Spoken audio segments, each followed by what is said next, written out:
What's going on, sports fans? Sorry, I've been a little shaky. I said I'm going to meditate every day and share stuff with you, and that has not been the case. But here I am, ready to talk about sports. So, MLB, NBA, what do we want to start with? Let's go NBA, because I'm probably going to talk forever about MLB. There's been a lot going down. No one's really talked about it. The Hawks traded like 3 first-round picks for DeJounte Murray. So now they got rid of Kevin Huerter. And so now their lineup is looking Trae Young, DeJounte Murray, DeAndre Hunter, who's like a perfect 3-and-D for today's NBA, John Collins, Clint Capella. So 1, 2, 3, actually, let me start over. So Trae Young, electric. They call it Curry range. Damian Lillard and Trae Young are actually better from Curry range than Steph Curry is. So you have one of the most electric scorers in the league who's not very good at defense. So Clint Capella, Hunter match perfectly with him. DeJounte Murray is an elite on defense, but he's so he's not only their starting shooting guard, but he's also their backup point guard. So you can stagger his minutes with someone else. He's a perfect complement. He has a 6'10" wingspan. And then matched with Hunter's 6'8" and a great defender, and Capella, who's a good defender. That's a great way to match with Trae Young. Collins is the rim runner, lob finisher, three-point shooter, who's more, fun and gun Trae Young style. I don't think he fits in as well, though, because he is primarily, when he's not, if you put him in the corner, he's like Kevin Love and his athletic, and he's more athletic. So Kevin Love can rebound, and when he was with the Cavs, they put him in the corner, and now he's not rebounding. John Collins is an athletic finisher who can do tip slams and pick and rolls, all sorts of athletic stuff. If you put him in the corner and shoot threes, he's not maximizing his potential. You could trade Collins for someone else who can pick and pop and be better at defense. John Collins, I remember, start of last year was epic because for 20 games, 30 games, he didn't have a steal or a block, which is impossible to do if you're 6'9". You just stick your arms out and eventually the ball is going to pop into it, or stick your hand up. And so, I'm 6'3" and I used to love blocking shots. Imagine how fun it'd be if you're 6'9" or 6'10". So the hell, dude, play defense. Especially since Trae Young is the leader of your offense, you need to provide value in other ways. So before they had DeJounte, I was really this team could be great, but they're a little lacking. So I think the DeJounte Murray deal really solidifies them. If they could trade Collins, that'd be great. Maybe ship him for what sort of stretch four would they want? A PJ Tucker would be perfect, but he's not available. I was thinking maybe Miles or Mikal Bridges, one of those dudes, because Collins is 5-year, $125 million. You could trade him and get something back as well.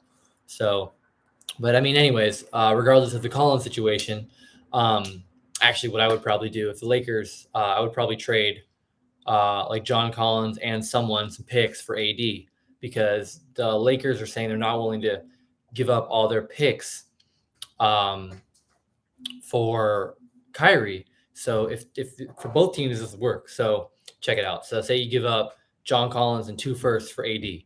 Now the Hawks are completely fixing Trae's lack of D by having Capella and AD. And AD likes playing power forward more than center. So AD is now a very tall power forward who can bully all the stretch fours and can guard the stretch fours. So AD at the 4 is a nightmare. That works for the Hawks, obviously. They just got Anthony fucking Davis. Now the Lakers get extra picks, and all the deal that they've offered is Russ, Taylor Horton-Tucker, and the 2027 first for Kyrie. And the Nets want the 2029 first as well. And the Lakers no, we need to have picks. So if you trade AD, who's injury prone and can't shoot threes, which is what LeBron needs, LeBron and Giannis like to drive and then kick. So currently he's driving, kicking to AD and Russ, who can't shoot threes. So if you trade for Collins, he's younger, because if the Lakers suck, LeBron's going to walk after the next year, when his son enters the NBA. His son's going to be, say, the 15th overall pick, unless the Lakers can get that, which they don't have any draft picks. So that's another benefit of getting the Hawks pick. They could potentially get Bronny. So wherever Bronny goes, they think LeBron's probably going to sign with them. So the Lakers want to win now with LeBron, but their team's not that good. They're good. LeBron's great. Don't get me wrong. I think he's the best player of all time. But you're looking at the Celtics, who just added Malcolm Brogdon and didn't lose anyone. the Warriors, like Andrew Wiggins just became a superstar. Clay's getting healthier. Draymond's trying to get a max contract. He's going to be balling out after kind of an off year last year, and they still won. So it's looking tough for the Lakers. So if they trade for John Collins, they traded AD for John Collins, which, by the way, I just thought of that on the spot. I had not done that before. If they traded AD for Collins, they're actually helping their future by getting a younger player, potentially helping their present because AD is hurt all the time and John Collins isn't. So while he doesn't have the ceiling that AD does, he meshes well with LeBron, and he's athletic and he doesn't demand the ball as much as AD does. So it allows LeBron to just do his thing. Plus, it gives them the picks to allow him to trade Kyrie, Horton Tucker, and 2 firsts for Kyrie. So it may not be as star-studded and scary, Kyrie, LeBron, and John Collins as Kyrie, LeBron, and AD, but they're currently not getting Kyrie, LeBron, and AD. So I would rather have essentially it's would you rather have Kyrie, LeBron, and John Collins or Russ, AD, and LeBron? Like, that's no bueno. So it might not be as good as it could be, but that's clearly not happening right now. And it may not be as good for now, but if LeBron walks, then you still have John Collins and you get a couple other picks because they'd probably net 1 extra pick. So, or no, if they have to trade 2 picks to get Kyrie, so it's probably a wash in the picks. They'd probably trade 2 picks to get Kyrie. But anyways, the trade would essentially boil down to AD and Russ, who sucks. He was the 6th least efficient player in the NBA last year, and they're both old and get hurt a lot, for Kyrie, who's not played much in the past 2 years because he was unvaccinated and just didn't want to, and he's Kyrie, and John Collins, who's like a 25-year-old superstar. So you're building towards the future as well and making your team fun to watch because AD, Russ, and LeBron is actually not as exciting as it seemed like it would be. So basically, I just said I really like the DeJounte Murray trade and got sidetracked. So then we have the Kevin Durant and Kyrie fiasco. Kyrie is a highly offensive first player, so he needs to go to a team with good defense. So that's why pairing him with LeBron and AD makes sense. LeBron's not the best on-ball D, but if you've got someone like Anthony Davis and he's allowed to play a little off-ball defense, LeBron, of course, and he can lock down someone, but he doesn't have the energy to do that and run the offense. So if you get Kyrie and LeBron, LeBron's workload is lightened, allowing him to play more defense. AD plays defense, and that works out. So that, of course, makes sense. If Kyrie doesn't go to the Lakers, there aren't many places that really make sense for him. He said he's willing to play in Brooklyn. Ben Simmons was the number 2 defensive player of the year the last year he played. So Kyrie and Simmons make sense. You can stagger them as well, just like the Hawks do. You have Simmons can play power forward or small forward and start with Kyrie and then come out after a few minutes. They have a ton of depth. They just got TJ Warren.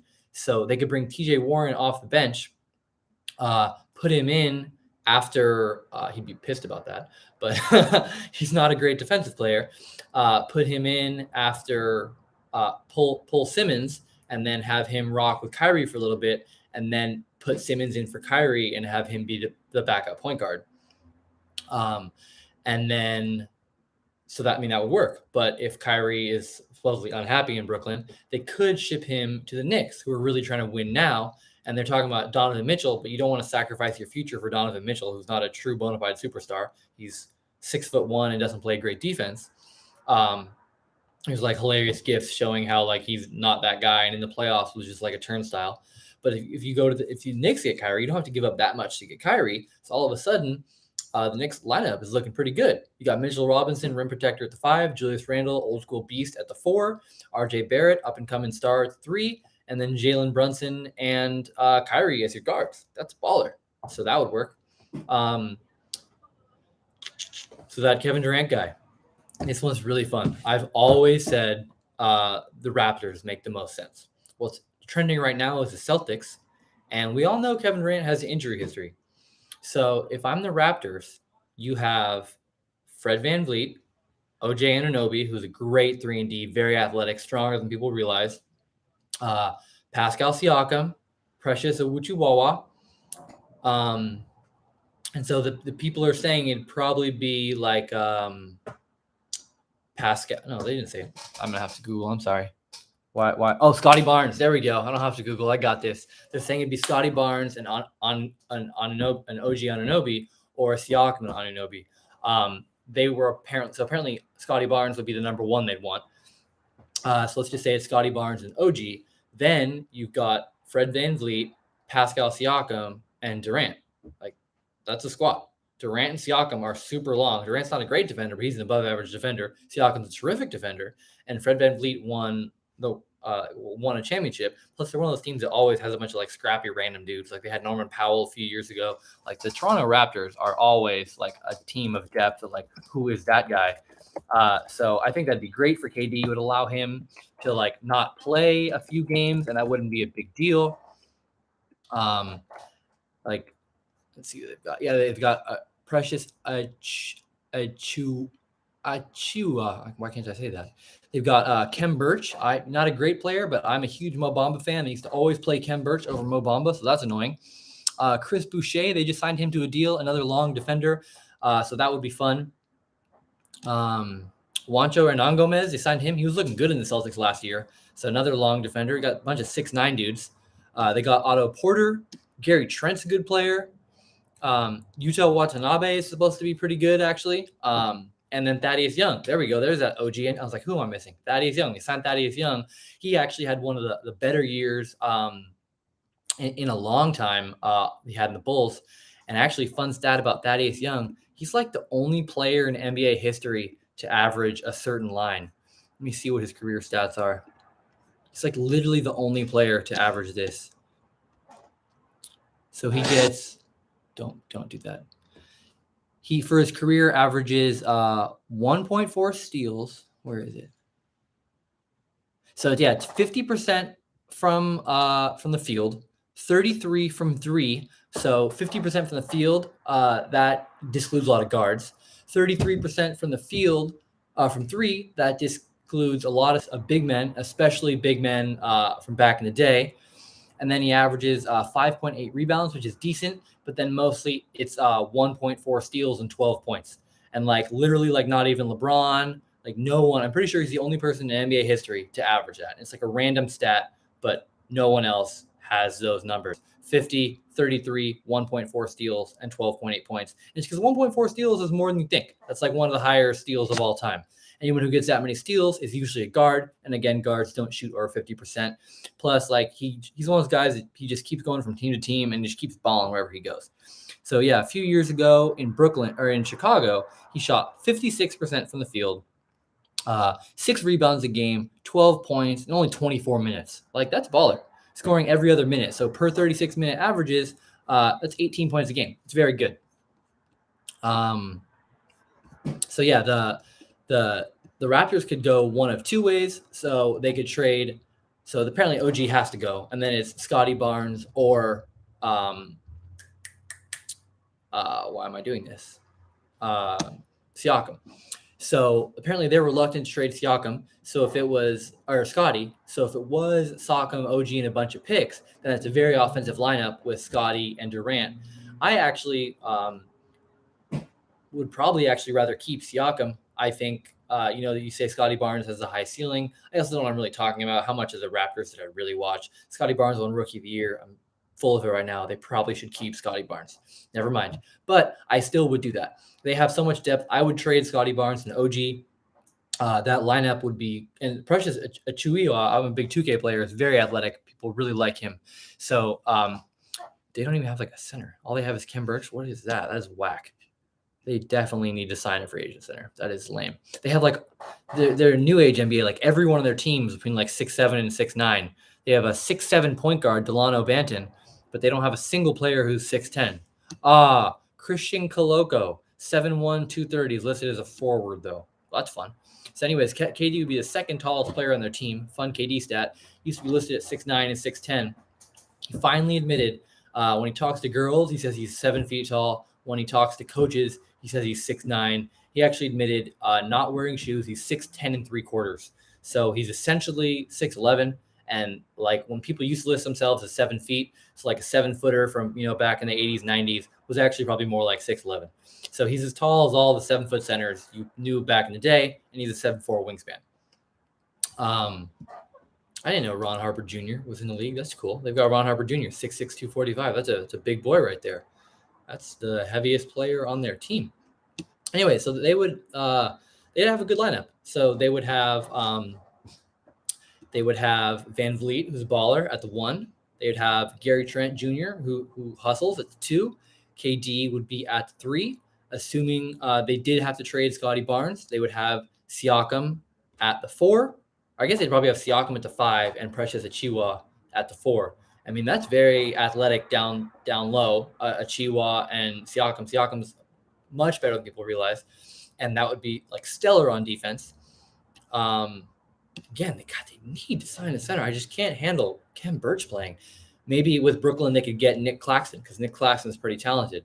So I was saying that KD would like going to the Raptors because they've got all these long dudes. He'd be a cool pairing with them, but I am just not happy with these lack of centers. I'm like about to have a stroke right now. I can make that joke. My dad had a stroke. It's fine.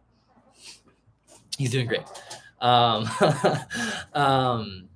So now they're talking about the Celtics. So here I was saying he shouldn't go to the Celtics. He should go to the Raptors.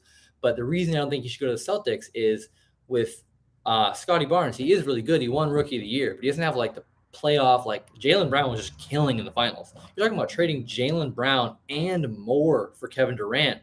What if KD gets hurt? Like so now they've got Brogdon, Jaylen Brown, Jason Tatum. Like that is a killer 1-2-3 punch that can hang with anyone in the league. I just don't think you sacrifice your future for winning with KD. Like they could get KD and still lose.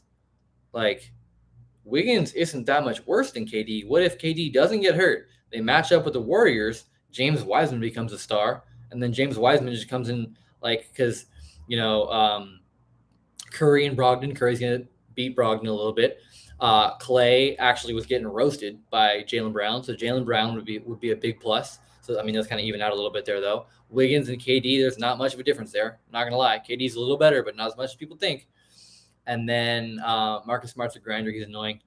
But at the end of the day, the Celtics, actually, they've got the Time Lord. The Time Lord's awesome. So maybe James Wiseman's not going to roast them. I guess KD to the Celtics is more fun than I realized. They're a grit and grind team. You could put Marcus Smart and the Time Lord on the floor with KD and just let KD go to work. Or you could put KD in the corner and let Tatum, Jaylen Brown, or Brogdon. So actually, Jaylen Brown would not be on the team. I got to run it back. So they do not match up as well as the Warriors as I thought. So it's Steph versus Brogdon. Steph's going to beat Brogdon a little bit there, but Brogdon is 6'5". He's going to hold his own. So then we got Clay versus it would probably be Marcus Smart, actually. So Marcus Smart would be at the 1 guarding Steph, and then Brogdon would now be back at the 2 guarding Clay, and Clay will be even healthier again. So Clay is probably a little bit better than Malcolm Brogdon. Then you've got KD versus Wiggins, as I said, is a little bit of a wash. I know KD's a little bit better, but who knows his health? He could not be that healthy. And so then you got Draymond. Draymond's matchup nightmare for whoever the hell he's going against. And Grant Williams did not do well in the finals this past year. And so then we got the Time Lord, who again kills it. But we're talking about a battle-tested Warriors team. What? How did I forget about Jason Tatum? So I guess I'm struggling right now. I have not been podcasting. So I guess the Celtics lineup would be not exactly who gets traded, but it'd be Marcus Smart, Malcolm Brogdon, Tatum at the 3, KD at the 4, and Time Lord at the 5. So then if the Warriors go Curry, Clay, Wiggins, Dre, Wiseman, Dre would be guarding KD, and KD would be able to shoot over him a bit. So actually, just kidding.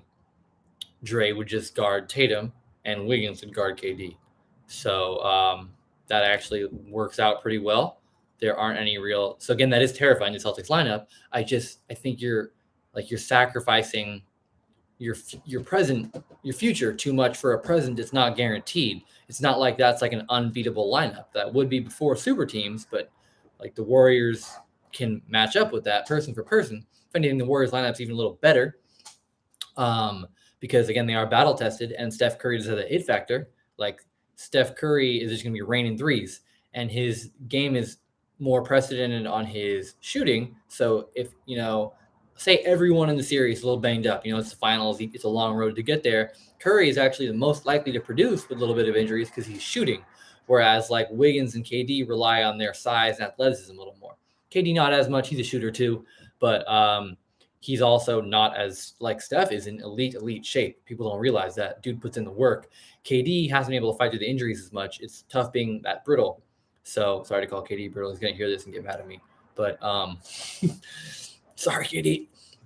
So yeah, I'd been thinking this, going to this podcast, I thought the Raptors were the place to go. Maybe not. Honestly, if I was Kevin Durant, I would wait and see how playing with Ben Simmons goes. Because we're talking about matching KD with all those long dudes in the Raptors. KD and Ben Simmons are both 6'11". They're both 6'11". And when KD was in the Warriors, just like Wiggins did, he got better at defense. So imagine KD and Ben Simmons just stick their arms out, and they're just long as hell. So, I mean, that's filthy. Ben Simmons is the youngest. If his back holds up healthiest, you just let him run, drive like a freight train to LeBron, and dish out to Kyrie or Durant. Stagger their minutes a little bit, and you have a star on the court at all times.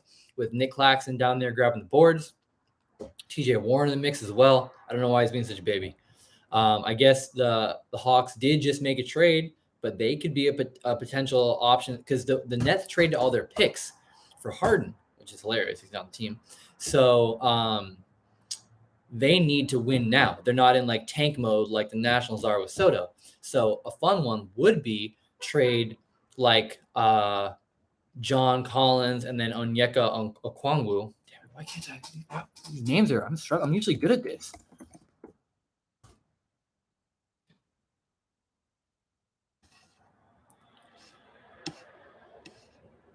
Oh, and the Hawks have Timothy Luau-Cabarro. They're really putting me to work. Onyeka Okongwu. So yeah, and they've got Lou Will as well. So Lou Will actually would be someone that the Nets wouldn't mind picking up in a trade because he is going to get them those wins now. But yeah, the Hawks have plenty of pieces like Bogdanovic can be put into the trade. They've got, I thought Kevin Knox was on the Pistons. They got Kevin Knox. Mo Harkless is a baller. They got rookie AJ Griffin from Duke, who's very talented. So there's plenty of people. So if they did a trade like John Collins, Bogdanovic, AJ Griffin, and some picks, then all of a sudden you've got KD slipping at the 4 for the Hawks, and he is actually a better defender than John Collins. He's not the paint defender like John Collins is, but he's 2 inches taller. He's 1.75 inches taller. And you don't need to be a giant paint beast to guard the 4 in the NBA anymore. And if you do, if a team is trying to beast you, they just drafted Onyeka Okongwu, who is 6'8", 240. So they could go that route. Yeah, I think the Hawks would be my favorite destination to trade him. There's no way you have the pieces to guard KD and Trae Young.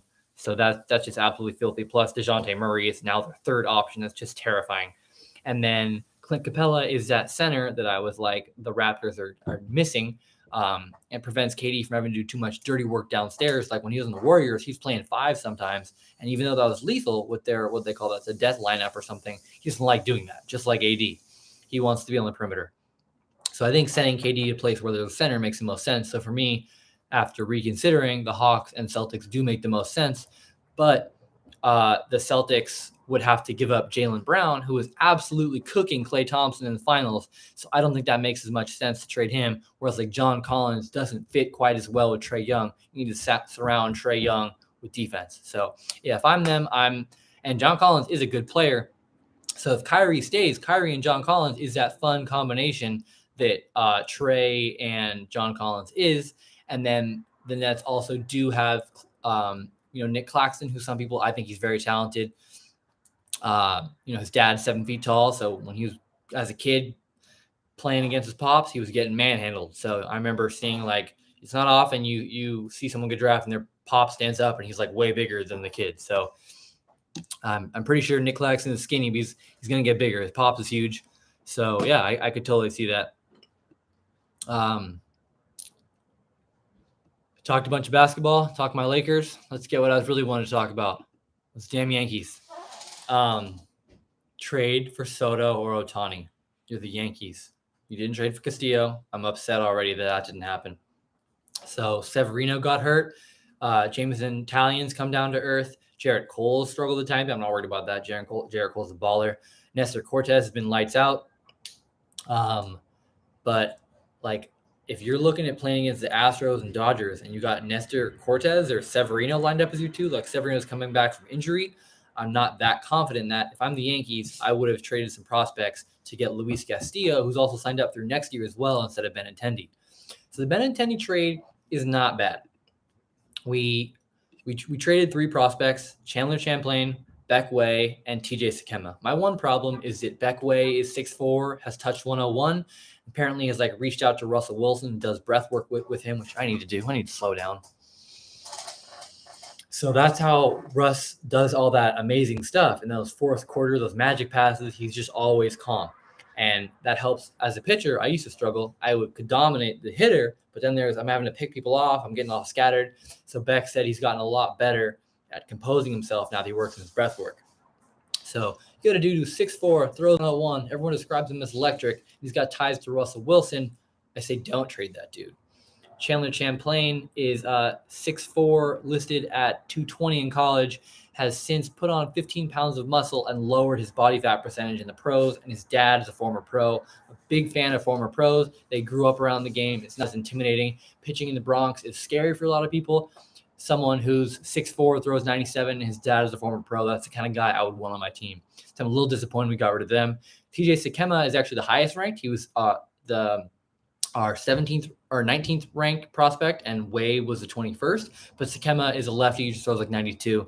He could be like a Cortez who just carves people up. But, people from the minors, you don't know how they're going to project. But you do know if you throw 101 and can spot up, that plays. So I'm not as worried about trading Sakema. You do have to give up a top prospect. So that's the kind of prospect I would give up. Beck Way, also a higher prospect. So you probably got to give someone like that to get someone. But for me, it's more Champlain, the toss-in guy. I wouldn't want it to be the son of a former pro. I guess they're saying the Yankees have a lot of arms, so do that. But if it's up to me, you've got Oswaldo Peraza and Anthony Volpe. Their top 2 prospects, or 2 of 3, because Dominguez is number 2, are both shortstops. I would have traded Oswaldo Peraza for either Frankie Montas, Luis Castillo to get us that real number 2 stud, or give up the whole farm and get Soto. That's what I really would have done. The Nationals say they're rebuilding, but it is possible they wouldn't rebuild if you give them Aaron Judge. What I would have probably done, ideally, I would have traded the whole farm. Actually, no. What I would have done is offered him a ginormous package. We have some prospects people have forgotten about. We got Miguel Andujar, who has success as an MLB pro. We have Davy Garcia, who used to throw 97, was compared with a filthy changeup to Pedro Martinez. He's had arm issues and is down to 92. But if we package Andujar and Davy Garcia, those are going to be some people with value. And then prospects, you don't know how they're doing. Nestor Cortez has killed it. So what I would do is I would have packaged Andujar, Nestor Cortez, Davy Garcia, and then maybe someone like an Aaron Hicks. His contract might be a little too big, but he's very good. He's been killing it recently. He's a good defensive player. If they're interested, maybe like a LeMahieu or a Gleyber Torres, actually, is probably who we trade. They would want Gleyber Torres. So I would package all those dudes. I would give them Gleyber Torres, Miguel Andujar, or trade all those dudes and start Andujar. But Andujar has been struggling, so probably better for him to reset in the minors with another club. So trade Andujar, Davy Garcia, Nestor Cortez, who looks like a solid number 2 pitcher going forward, and Gleyber Torres. That's 4 like MLB caliber players, and then give him Oswaldo Peraza, the shortstop, and then mix in, like if they had traded for Benintendi, then mix in Beck Way and TJ Sakema. Let's be honest, that's a shitload of players. The Nationals are probably going to do that. That's 6 dudes, one of whom Nestor Cortez and Gleyber Torres have shown real potential. And then now you have Juan freaking Soto. So you have Juan Soto in left, Judge, and then you got Stanton. That's like the 3 scariest hitters of all time. And then Judge and Stanton are both righties, so you put Soto, a lefty, in between them, and that's absolutely terrifying. So that's what I would do. I would get Soto or Ohtani. Ohtani fixes both problems, gets us a left-handed bat and the number 2 pitcher. Problem with Ohtani is he is just more likely to get hurt because he does both. He is very athletic. He did come back from his Tommy John super well and is now like in the running for Cy young, but he just is a bigger injury prone, and he is 29. So you're giving up a whole bunch of prospects for 29-year-old. That is a little scary. That being said, you're the Yankees. You can just sign free agents and fix it if Ohtani gets hurt. So while I like to say I would go for Soto, I probably would go for Ohtani because he plugs 2 holes at once. But actually, if we're saying what I really do, is I would trade for both of them. I would just give up all the prospects in the world and get Soto and Ohtani. And then have Soto, Ohtani, and Judge, and you're set for life. But if they don't want to give up all those prospects for Soto or Ohtani, I would say trade Judge and Sakema and someone else for Soto. They're talking about not re-signing Judge. Soto signed for 2 more years. You have 2 years to sign Soto, and if you don't sign Soto, then you've just gotten younger and better. I mean, I hate to say this. I know Judge is better right now, but since Soto has come into the league, he has better numbers than Aaron Judge. I know Aaron Judge is on pace for 66.7 home runs, but it's Juan Soto's 23, and they compare him to Ted Williams. So and Judge is also 6'7", 280. So just like Ohtani, he's more injury prone. Soto's a compact 6'2", 220. So I would go for Soto. And if I couldn't have gotten those, I would have gotten Frankie Montas or Luis Castillo, who are very funny in that they are the exact same player. They're both pretty big, but not huge. They both average like 96.5 to 96.9 miles an hour on their fastball. Their FIP is both like 3.45. This, by the way, over the past since Montas became good in 2019. They're both high strikeout, high ground ball pitchers, like literally the exact same dude, except Castillo's done it for a little longer. It was a tiny bit harder. Gets a little bit more strikeouts. There's a stat. Castillo's like the only player in the league to get 50% ground balls and 30% strike or 25% strikeouts, one of those two. But he's the only one in the league in the past 3 years. Usually people who get tons of ground balls with the sinker don't get strikeouts, but he's got that filthy changeup, so he does. And I do love sinker ballers. I know MLB loves your strikeouts, but the Yankees have the best defense in the league this year, thanks to getting rid of Gary Sanchez and bringing in Keener Falefa. So if you get a ground ball pitcher who goes from the worst ballpark, it's like almost as bad as Coors, Great American Ballpark, and bring him to Yankee Stadium with the great defense behind him, then you're going to be looking a lot better with Luis Castillo or Montas. So those would both be great additions. The Benintendi trade is fine. They are 3 prospects. If you look at the history of prospects, the Yankees weren't willing to trade Justice Sheffield to get Jarrett Cole a few years ago. Fortunately, we got him as a free agent. But Justice Sheffield, most people don't know who that is. Justice Sheffield is someone we ended up trading to the Mariners and kind of fell off the face of the earth. Same with Jesus Montero. We weren't willing to trade him. He fell off the face of the earth. Prospects disappear. So the Benintendi trade could work out. The problem for me is he's on expiring contract. So basically we either have to win the World Series this year or re-sign Andrew Benintendi. And if we don't do either of those things, we just gave away 3 prospects for free. And as it looks right now, with our number 2 starter in question and Michael King out for the year, although Clark Schmidt is balling, it looks like the Yankees are not the favorite to win like they were for a long time. And even though they do destroy the baseball with Giancarlo and Judge and stuff in the regular season, they have a history of not doing as well. Everyone does worse in the playoffs because everyone throws 99. So all those Yankees power hitters are not as successful in the playoffs, which is why Benintendi is beneficial, because an old school average hitter is going to be more successful, but we need a number 2 starter. So now we need to trade for Montas or someone else. I don't want Jose Quintana. I'm going to go out and say it. I'll be pissed if we get Jose Quintana. So yeah, getting Montas is a must right now. So if we get Montas and Benintendi, I think we are the favorites to win it because Clark Schmidt has filled in very well for Michael King. 3 innings, 5 Ks, no runs today. He's always been great. We got this new dude, Ron Marianicho, who apparently has the most run on his changeup in the league. He's got a sub-2 ERA so far for us. Aroldis has retired the last 9 batters he faced and is hitting 101 again, so he's looking good. And new closer Clay Holmes is absolutely balling with his sinker. So our bullpen's there. Cortez is good. Tyone can show flashes of greatness. And Severino was lights out when he was healthy. So if we added one more and had, let's say Montas, let's say we have Jarrett Cole, Montas, Severino, and Cortez, like that is a baller foursome. But without Montas, Cortez isn't playoff tested. Severino could be iffy from injury, and Jarrett Cole has been great, but isn't like on the level of like a Max Scherzer. That's just scary.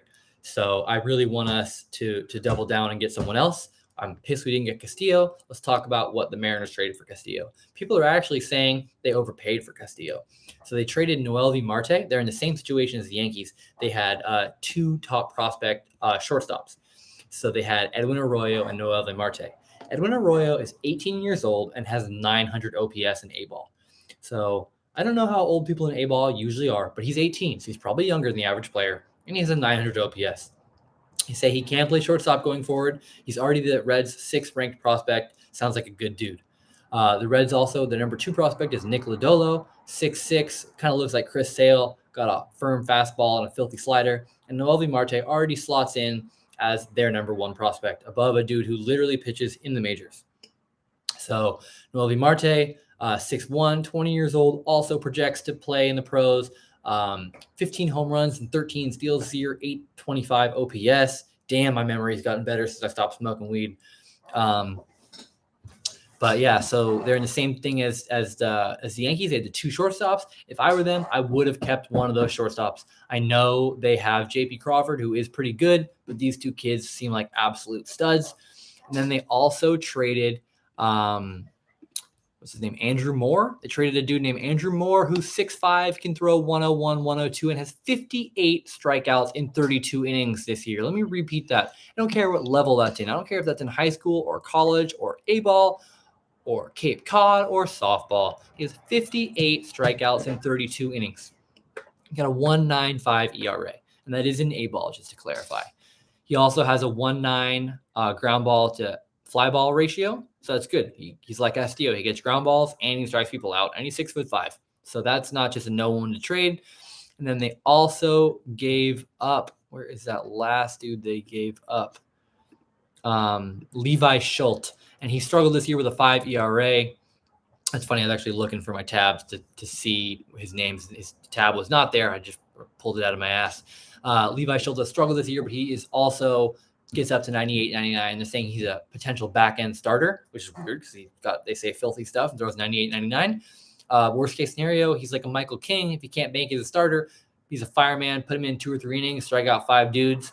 So it sounds like they gave up a whole lot for Luis Castillo. If I were them, I looked at the Mariners farm system. They have Harry Ford, who was a second catcher taken a couple years ago. Emerson Hancock, very talented, 2.5 ERA in his 2 years in the minors, but he has struggled to stay healthy. And their next 2 prospects are 2 outfielders. And they have Jared Kelenic. So if I'm the Mariners, I'm trading Alberto Rodriguez, Gabriel Gonzalez, or Jared Kelenic because they already have Julio Rodriguez. Outfield is one of the easiest positions to fill. I'm not giving up both those shortstops. You could move J.P. Crawford or one of the new kids to third or second. So if I were them, I would have given up Kelenic or one of these outfielder guys and then not given up both the shortstops. But the Mariners, it's not all about, the future. It's not all about now. You got to mix them both. Mariners haven't made the playoffs in 20 years, so that fan base really wants to win now. Paying free agents doesn't hurt as much if you fill the seats. So they have a really good pitching staff now with Luis Castillo, Robbie Ray, Logan Gilbert, and George Kirby. That is really scary. So that's really good going forward. So that brings us back to Juan Soto and Shohei Ohtani as people, not just Yankee prospects. So Shohei, people actually thought he might want to go to the Yankees at first, showtime, play in the big city, short porch and right. But he actually, the Yankees were the first team he crossed off his list when he was signing as a free agent back in the day. He's a little scared about playing behind Ichiro and Matsui, both played for us. Matsui played a lot for us. Dropped bombs, Godzilla. But now that Shohei is a superstar, he's not worried about being in their shadows. He's literally being compared to Babe Ruth. So I think it'd be fine for him to come back. If I'm Shohei Ohtani, I actually would want to go to the Yankees. You can't get any more fame than playing in New York or LA. LA has such a fucking superstar team. Like they even have Dustin May not playing right now. They've got Walker Buehler not playing. They have Julio Urias. They've got those other 2 all-star dudes like Tyler Anderson and someone else.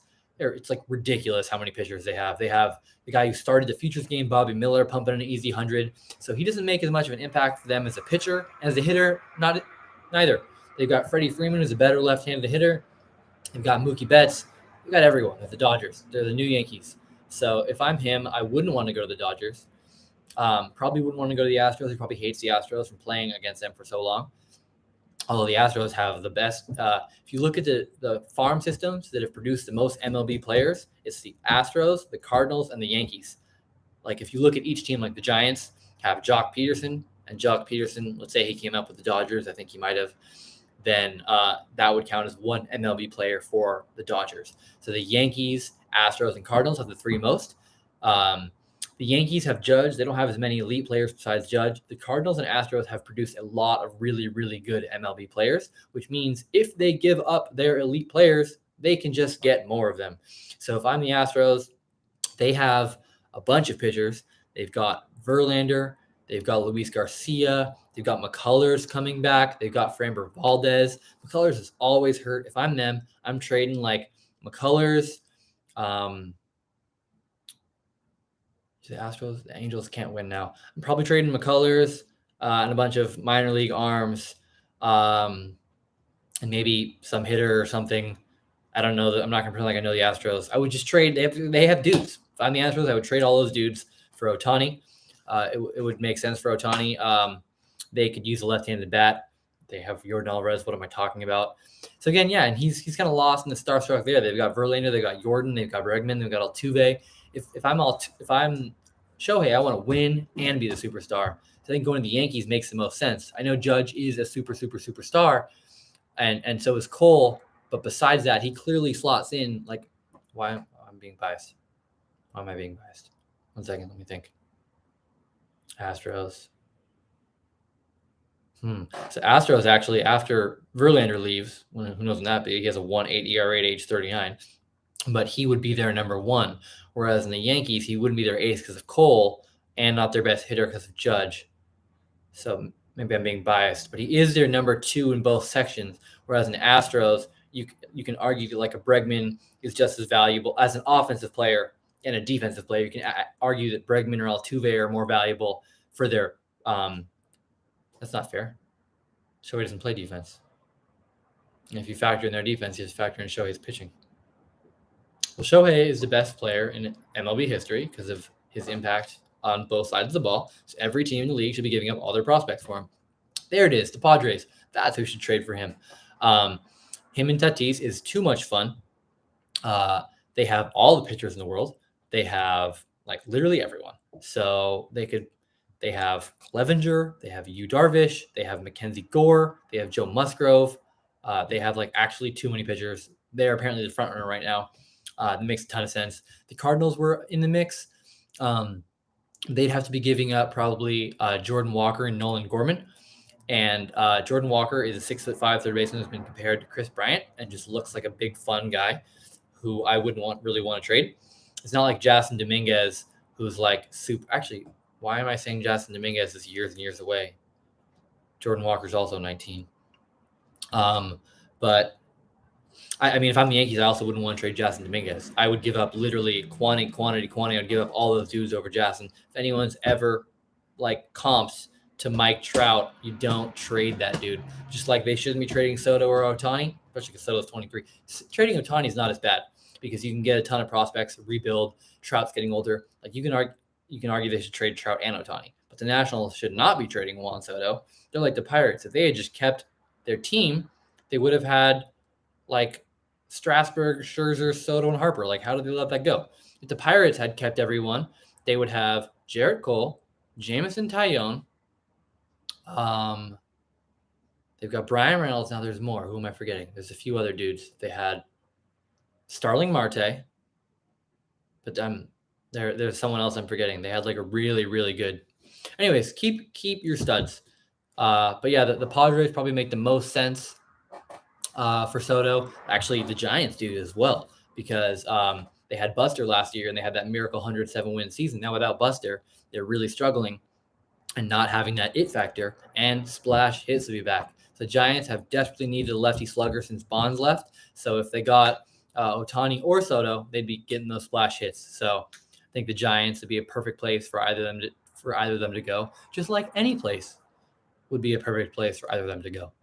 I still can't believe Juan Soto's up for sale. If you heard about his contract details, he's offered a $440 million deal, 15-year, $440 million deal, which would be the highest paid deal ever.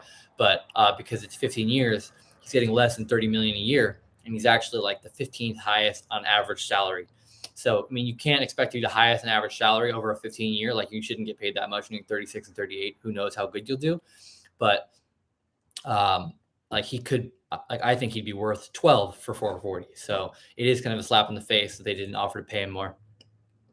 But yeah, Soto could easily stay on the Nationals because they're talking about trading the team or selling the team and see what the new management wants to do with him.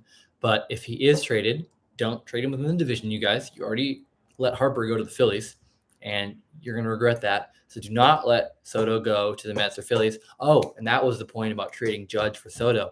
You think trading Judge for Soto is stupid because Judge is killing it right now? But if you don't trade for Soto and Soto goes to the Red Sox, the Astros, or the Dodgers, the Yankees are fucked. And they're not going to like having to go against Soto in the playoffs or all over and over again throughout the year if he's on the Red Sox or Blue Jays. So if you trade Judge, then you now know Judge is on a bad team like the Nationals, and you don't have to worry about seeing Judge. Problem is they probably wouldn't want Judge because they're rebuilding, but it's tough. The point is the Yankees, everyone, trade for Juan Soto. Trade whatever it takes. Trade all those prospects. Trade them all. Deuces.